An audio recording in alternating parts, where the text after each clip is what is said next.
Assalamu alaikum jama'a, sunana Usman Idris wanda aka fi sani da Usi Madubi. Ina so in ja hankalin mutanen arewa ne akan wani abu da yake faruwa a arewan nan. Ina gani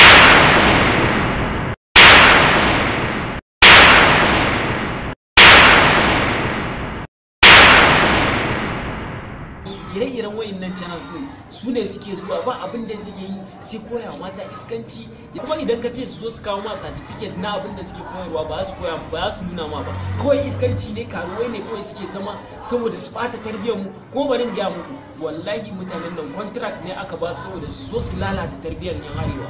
Mutanen nan ba Hausawa bane, su da yaran su mana. Dukansu idan ka same su ba wani cikakken bahaushe, saboda Hausawa an riga an san su da kunya. Ba cikakken bahaushe yadda za ta zauna ta yi irin wannan batsan.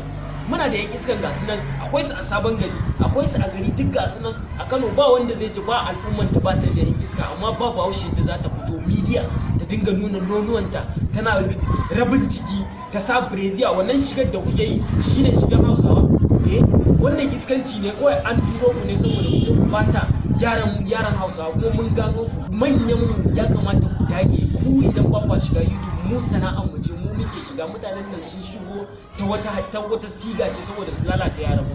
Kuma billahi la ilaha illa huwa, yanzu idan ba ku sani ba, ku manyan arewa ku sani, kallo fa ya riga ya koma YouTube. Ina gaba kwa shiga, saboda idan muka duba analysis din mu muna gani wayanda suka fi viewing content din mu sune yara wayanda suke shekara 18 zuwa 35.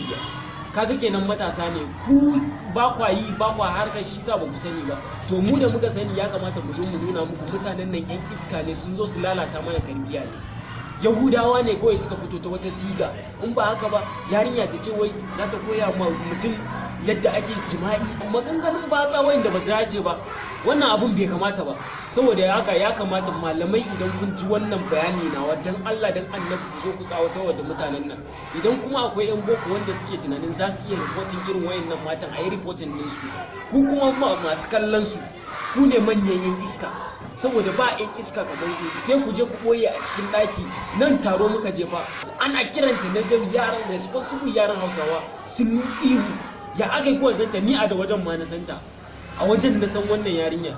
Sai kawai aka rude da ihu, daki suke shiga suna kallon wannan batsan. Ita mai ta sani, ta kawo muku certificate din abin da take koya muku na iskanci, ku jin a makaranta ta koya. Karuwa ce, karuwai ne kawai. Akwai masu fakewa kuma da suna shiga wani bangare na addini, suna fakewa suna yin iskanci a cikin YouTube din nan. Akwai wata mata, ita kuma niqabi take sawa, tana batsa. Kun fito media a idan duniya kuna irin wannan abubuwan, kuna fitar da tsiraicin ku, sannan kuma kuna faɗan irin wannan maganganu. Ku ba ku san akwai yaran da bai kamata su kalli irin abun nan ba kuna yi, sannan ku ce wai ilimi ku kai koyar. Ku ilimin a gidan uwar ku ka koya, ku a ina ku koya? Kawai kun fito kun je kun gama rayuwar ku ta duniya, kun zama professionals a karuwanci.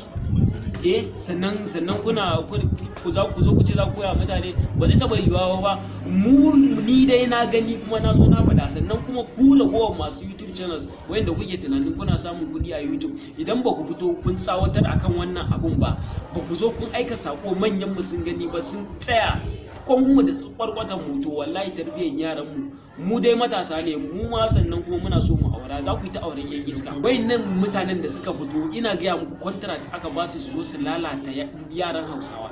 Ba Hausawa bane, kuma wallahi kun san su da Yahudawa ba ta yin da ba sa biyowa. To sun biyo ta hanyar YouTube, ta hanyar wayannan yan matan wayanda suke zuwa suna cewa suna koya muku abubuwa saboda kawai su lalata tarbiyyar Hausawa. An yi Hausawa sun ki sakin al'ada.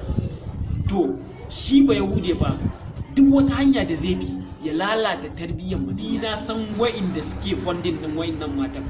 Ina nan a next video na zan saki mutanen da responsible mutane ne na arewa, su suke funding wayannan matan masu channel din nan. Kuma zan fito zan faɗa one by one, sai dai duk abin da zai iya faru. A san su, suna nan a cikin malaman mu, a cikin yan siyasan mu, a cikin masu kudin mu, su suka daure wa matan nan gindi.